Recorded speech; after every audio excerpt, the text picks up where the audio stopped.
kahit karaw-asang relihiyon, makakarating ka sa Diyos. Hindi lahat ng relihiyon dadaling ka sa Diyos.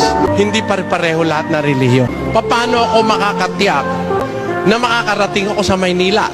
Unang-una, kung sasakay ka sa Maynila, hindi naman lahat ng bus sa Legazpi Terminal, sasakyan mo.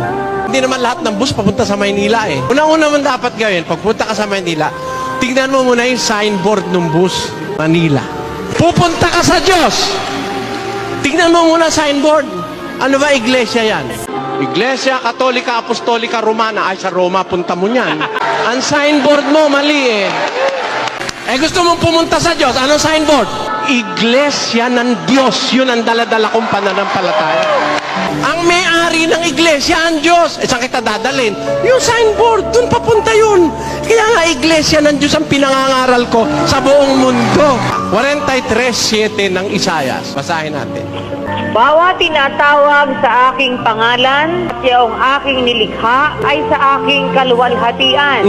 Yaong aking inanyuan. Oo. Yaong aking ginawa. Ano yun sa Diyos? Ang bawat tinatawag sa aking pangalan, yun ang akin. Sa aking kaluwalhatian, yun ang aking inanyuan, yun ang aking ginawa. Yun sa Diyos, tinatawag sa kanyang pangalan.